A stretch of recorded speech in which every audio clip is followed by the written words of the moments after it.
तो दोस्तों आज हम लोग बात करने वाले हैं रांची यूनिवर्सिटी सेमेस्टर 2 का एक कंपलसरी पेपर जो सब के लिए पूछा जाएगा। ठीक है, इसमें आपका बीए बीकॉम बीएससी सभी के लिए पूछा जाएगा।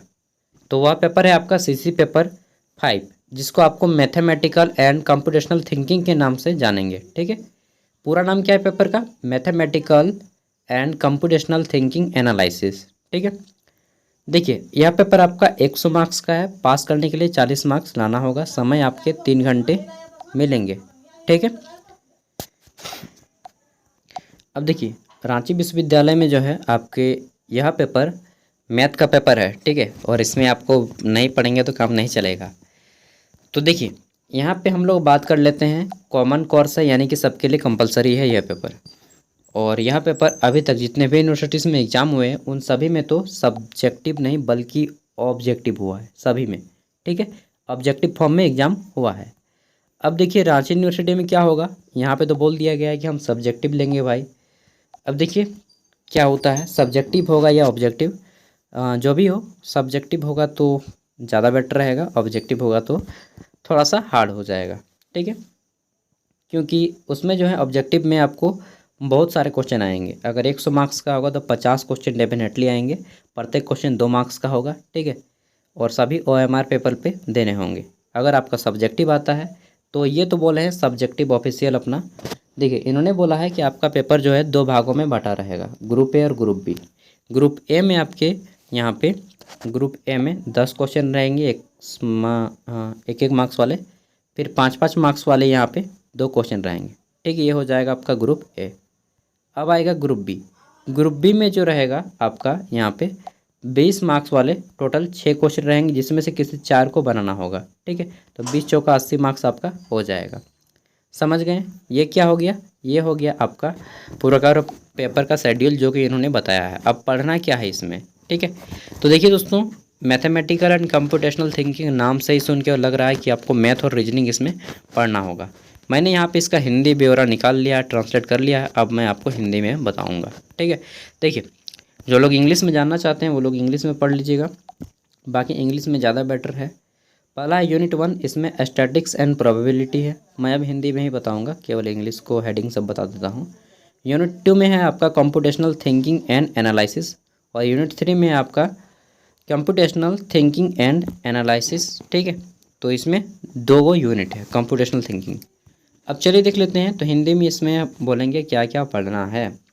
तो इसमें आपका सांख्यिकी एवं संभाव्यता है। ठीक है, जिसमें फैलाव का माप, रेंज, इसमें माध्य विचलन, प्रसरण, मानक विचलन, ठीक है, यादृच्छिक प्रयोग, नमूना स्थान, मतलब हिंदी में कुछ अच्छा से बुझा नहीं रहा है। ठीक है, घटनाएं, घटनाओं का घटित होना नहीं, और या घटनाएं कुछ समझ में आ रहा है नहीं ना? इंग्लिश को भी मैं बताऊंगा, इंग्लिश में ज़्यादा बेटर रहेगा। ठीक है, यूनिट 3 में आपको क्या क्या पढ़ना होगा? कंप्यूटेशनल सोच, समस्या परिभाषा, समस्याओं को सुलझाना, विघटन, ठीक है, लालची विधि, फूट डालो और जीतो, फिर स्कूडो एल्गोरिदम को समझना, फ्लो चार्ट, ये सब भी आपको पढ़ने होगा। यूनिट 3 में आपको पढ़ना है कंप्यूटेशनल सोच, विश्लेषण। ठीक है, तो आप लोग बोलिएगा ये सब क्या है, मुझे तो कुछ भी समझ में नहीं आ रहा है, मुझे तो चक्कर आ रहा है चलिए अब मैं दिखा रहा हूँ इसको इंग्लिश में। ठीक है, तो इंग्लिश में है आपका यहाँ पे पहला है आपका measure of dispersion, sorry measure of dispersion, और इसमें आपको रेंज पढ़ना है, मीन पढ़ना है। ठीक है, यानी कि माध्य डिविएशन, मीन डिविएशन, माध्य विचलन। फिर है आपको यहाँ पे वेरिएंस पढ़ना है। फिर है स्टैंडर्ड डिविएशन पढ़ना है। ठीक है, आप लोगों ने नाम सुने होंगे अगर आपने इकोनॉमिक्स या फिर 12th में मैथ रखे होंगे तो। ठीक है, फिर आपको यहाँ पे पढ़ना है रैंडम एक्सपेरिमेंट, सैंपल स्पेस। ठीक है, फिर पढ़ना है इवेंट, इसमें आपको पढ़ना है occurrence of events, not and और इवेंट। ठीक है, फिर पढ़ना है आपको एक्सिक्यूटिव, तो ये सारी चीज़ें पढ़नी है। फिर event, mutually executive, exclusive events, ठीक है, प्रोबेबिलिटी ऑफ एन इवेंट। तो यहाँ पे कुल मिला के ये बोल रहा है कि इसमें आपको प्रायिकता भी पढ़नी है। ठीक है, कंडीशनल प्रोबेबिलिटी, ये सभी आपको पढ़ने हैं। एलएलपी में इसमें बोला गया है कि ऑब्जेक्टिव फंक्शन, फिर है constraint mathematical formulation of LPP, graphical method of solution,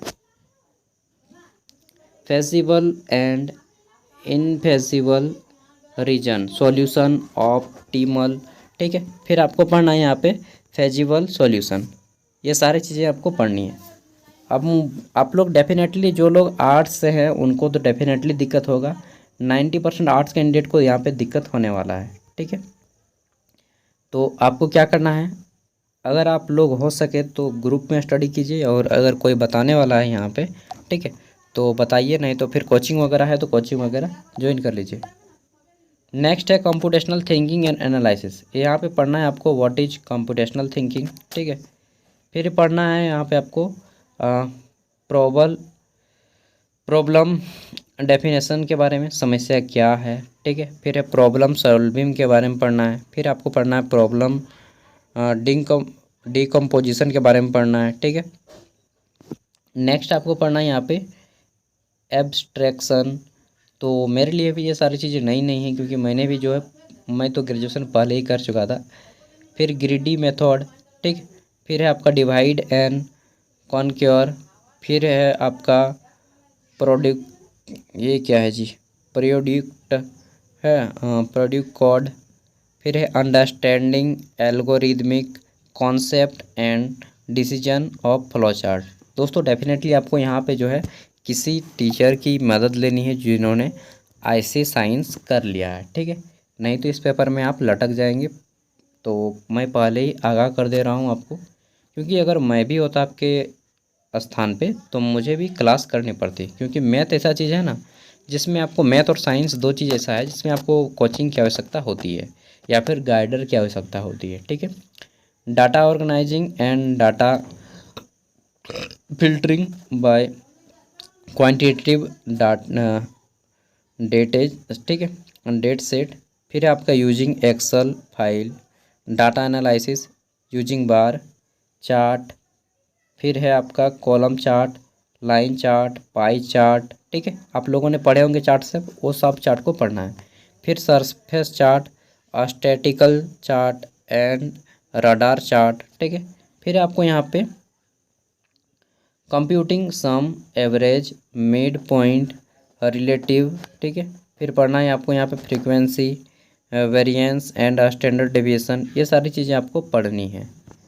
ठीक है, डेफिनेटली बहुत सारे दोस्त ऐसे होंगे जो फर्स्ट टाइम देख रहे होंगे और आपको समझ में नहीं आ रहा होगा, तो मैं बोलूँगा कि आप लोग जो है बेटर तरीके से समझने के लिए आप किसी एक्सपीरियंस गाइडर की सहायता लें। जनरली मैं नहीं बोलता हूँ किसी को, मैं तो बोलता हूँ कि स्वयं से पढ़ो, लेकिन यह पेपर एक ऐसा है जिसमें आपको सहायता लेना पड़ेगा। ठीक है, वैसे आदमी की जिनका मैथ बहुत ज़्यादा स्ट्रॉन्ग है, मतलब वो वाला मैथ नहीं जो कंपटीशन मैथ है, इसके साथ ही जो IC में अपना मैथ ऑनर्स किए हैं, क्योंकि वही आपको अच्छे तरीके से समझा पाएंगे। ठीक है दोस्तों, तो आई होप कि आप लोग समझ पाए होंगे। बाकी ये सारी PDF मैं वीडियो का डिस्क्रिप्शन में दे रहा हूँ।